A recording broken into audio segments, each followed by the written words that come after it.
Hello friends, the topic today is, if you don't understand words used by good and fluent speakers, how to deal with the situation. Now when I say how to deal with the situation, I mean to say that first psychologically how to handle the situation. Second, what is the body language and what is the pitch of voice which you have to use and say some sentences. See, what I want to say is this. Many times it happens that we speak with fluent and good communicators, like native speakers, and they use some words, some sentences which we don't understand. In this situation, most of us get stuck and we don't know how to deal with this. In this video, I'm going to tell you psychologically as well as technically which words to use to handle this situation. Come on, let's start.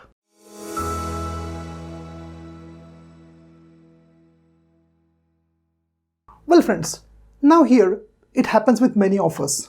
Sometimes a good communicator uses some better words which we don't understand. Or he's speaking very fast, or he is having foreign accent and we don't understand what he's saying actually. Now in this situation, most of us don't know what to do. But as you know, in my channel, I always tell about psychological factors, and it's all about your psychology, it's all about your mentality. That is what I'm going to tell you. I'm going to tell you two important factors here. First factor is psychological factor, second is the body language, plus pitch and tone of voice. It's also called as intonations, and third, words to be used. Because these two factors affect your communication a lot, and out of this, psychological factor is very important. So your communication, the way you speak, is the reflection of your inner situation of your mind, of your thoughts, of your emotions. So communication is not only about words, it's about your thoughts, it's about your emotions, it's about what kind of mental state you are in. And we have to work on this first. This is very important. 80% this is important, and this is only 20%. So I'm going to focus on the psychological factor, how it affects us. Now let us move forward and let us take this factor first. See, what happens is there are some irrational beliefs which we hold in our mind. These beliefs disturb us when we speak to a good communicator. If a good communicator is talking to you and he's using some difficult words, actually we get disturbed not because of English, but we get disturbed because of the thoughts and beliefs which we hold in our mind. These thoughts and beliefs are irrational, are not logical, are not true, are not practical. But we never think about this. We never think of testing these beliefs, whether they are real or they are just a myth. And we just hold those beliefs in our head and we go ahead. They are called as irrational beliefs. And what happens, suppose I have seen many times that when I speak to someone, my students are there, or when I take interviews, I have seen that many of the students have this problem. If they don't understand what I'm saying, they will just nod their head and they will pretend that they have understood what I'm saying. But in fact, then I realize after some time that he hasn't understood what I'm saying. And then I have to clarify that. Why we do this? Why we pretend? Why we show that we have understood? The reason is, these are the two factors. Because we don't want to show our ignorance. Because we feel like if my vocabulary is not good, or if I don't understand the sentence, this shows my ignorance. Now, this is wrong actually, and we have to dispute this. We have to really check whether it is true or not. See, if you don't understand some better words or better sentences used by some good speakers, this does not show your ignorance, because it has nothing to do with your ignorance. Even in me also, sometimes I don't understand good speakers. Not because my English is poor, because they speak very fast, because the accent is different, the speed is different, and everyone has different, even in your mother tongue also. There are some, I know some people who speak in Marathi, but I don't understand what they're saying. They speak very fast. I don't feel guilty. I don't feel ignorant. I don't feel like I'm stupid. No one feels like. In your mother tongue also the same thing is there. Then why do we apply this law for English communication? It's irrational. It's not correct. It's insane, if I want to be more harsh. So it has nothing to do with your ignorance. Next point. Poor vocabulary means poor English. Not at all. Let me tell you one thing. That is what we believe in. We believe that everyone should be like Shashi Tharoor and use some high sounding and difficult jargons. Not required. If you don't understand a speaker who is using better words, this does not mean that your English is poor. This means his vocabulary is better. I don't know all the words. I don't know all the words in the world. Then maybe 7 to 8 lakh English words. And even native speakers also, they also don't know all the words. If someone is using a difficult word, Or unknown, what is difficult? A word which you don't know. I mean, that is a difficult word. If you know the word, it's an easy word. But somewhere we believe that, oh, my vocabulary is poor. Many students during my interviews tell me that, oh, my vocabulary is poor and I don't understand what that guy is saying, so my English is poor. Your vocabulary is poor does not mean your English is poor. Vocabulary is one part of English. There are many other aspects of English, like constructing better sentences, proper pronunciation, and conveying your message. With limited vocabulary also, you can convey your message. Look at my vocabulary. Just now I'm speaking since last 5-10 minutes. Have I used any difficult word? I don't feel so. I'm using simple words and still I'm able to convey my message. Many people comment me that, sir, your English is so easy to understand. Well, I don't use difficult words and we don't need them. So these are the two myths which we have to rubbish. They are not true. Just dispute and destroy them and think logically. This was the first psychological factor when we communicate. And now let us go with the actual situation. Now suppose, you are talking to one person, maybe your boss, maybe any colleague who is speaking in good English, who is having better vocabulary than you, who is more fluent than you. That is what we always feel. We always feel like your vocabulary is not good. That's the problem we have. Yeah, I mean, that's true. I've made some videos also. Look at those videos. Now what we have to do is, when you're communicating with such a person, first look at your body language, second look at your intonations, and third, words to be used. Body language, intonations, and words should work together in conjunction. They should work in coordination. They should synchronize together. What I mean to say is, suppose you are talking to a fluent person and what happens, you get disturbed. When your mind is disturbed, your body gets disturbed, your shoulders are slouched, you have no eye contact, you are in a defensive position. That's not, change it. Stand straight. When your body changes, your mind also changes. You feel more confident. So change your body posture. Stand erect. Have a good eye-to-eye contact. Face it. Face it. I have seen many people who have average English, but they face such fluent speakers. And I have seen people who are good, fluent, but half of their confidence is gone when they see such people and they are like frozen. They just give up. Don't do that. Stand erect. Good body language, strong eye contact, proper eye contact, broad shoulders, and a broad smile on your face. And then the next part is intonations. Means ups and downs in your pitch of voice. I will show you. And words we have to use. The first word you have to use, the first sentence which you have to use if you don't understand is, pardon me. Pardon me. What did you say? Okay, now pardon me means, pardon me, that intonation is important. You have to say, pardon me. What did you say?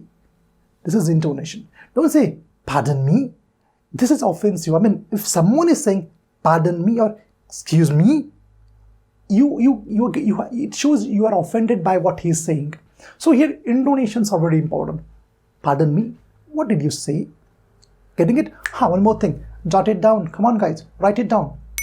It should not be only an oral video session. No. I want you to write it down and keep a separate notebook for that. Okay? Well, let us move forward. Second one can be, I beg your pardon. If you don't understand a person who is very fast, you can say politely with eye contact, proper body language, and intonations. Use this proper combination of 1, 2, and 3. I beg your pardon. He will clarify it. Very impressive, right? Do it. Next one. Excuse me. Will you say again? Excuse me. Will you say again? Again, I told you just 1 minute before. Excuse me? No. Excuse me? Will you say it again? This intonation is important. When you say, excuse me, it means like you want to clarify. You just want to inquire. What did you say? Will you please repeat it in this way? Use this. Okay? So, all right, let us move forward. The next one is, sorry, couldn't catch it. Please repeat. Sorry, as usual, we have to say sorry. Couldn't catch it means I couldn't get what you are saying. Again, you are requesting that person, please repeat it. It's a request. Couldn't catch it. Please repeat it. Next one is there. Again, sorry will come, but will you please repeat it? Very simple it is. Very simple, very straightforward. Use this. Now, let us take some few more depending upon the situation you are in. Okay, what was that? Please come again. What was that? Please come again. This must be used usually in informal situations, not in formal situations. Formal means when you're talking to your boss, don't use that. Excuse me. So when you're interacting with someone in your office, don't use this. You can use this with your family and your friends. Okay. What was that? Please come again. Or also you can use only. Please come again. Or only you can come again. Or you can also say, what was that? You can use it. I mean, I'm just giving 2 sentences. You can use even 1 also. Depends on you. Next one is sorry. What did you just say? Now, what do you just say? Just say means what? Say, I'm not saying just say. Just say. Just say means what? Whatever you wanted to just, that guy has just said. Just the last line that you want to ask. What do you just say? That last line, what you said. That you want to clarify. That what you want to ask. Use that. I couldn't comprehend it. Comprehend means you couldn't understand it. Now, this must be used when someone is explaining you some technical things or something which is somewhat difficult. So, comprehend it. Would you mind if you repeat it? Would you mind? Would you mind? I mean, is it okay with you if you repeat it? It's a polite request. It really makes a big difference. But as I said, your body language also should speak what you would speak. Means you should really mean it. Your body language is very important. Your pitch of voice. If you're only using words but your body language is not supporting it, the message will not be conveyed. It is said that nearly 90% of your communication is through non-verbal. Non-verbal means your pitch of voice and your intonations and your body language, all that. So it plays a very vital role. Let me go forward, and this is the next one. I'm not sure what you meant by. I'm not sure what you said. I'm not sure. Repeat it, please. Was just now what you said? I'm not sure what you meant. Again, it's a better way. Next one. Sorry to interrupt you. Yeah. Now what happens is if someone is speaking with you and you aren't able to understand, you want to interrupt him. First say, sorry to interrupt you, but what did you mean by the word XYZ? Now here, as I said, we don't understand native speakers because of words also, because of speed also, and because of accent also. Here, if the word is difficult, you have to say, excuse me, sorry to interrupt you, but I didn't understand. I didn't get what you said, that word. And it's okay. I mean, it does not mean that, well, I don't know the meaning of this word, therefore I'm ignorant, or I'm weak in English, I'm stupid. I'm sure. Nothing like this. Ask for clarification. What do you mean by that word? I don't know. This shows, I ask. I don't know all the words in the world. How do I know? I'm not a dictionary. I'm a human being. And not even native speakers, good speakers don't know these words. Last one. Yeah, can you come again? Again, this has to be used in informal situations, as I said before.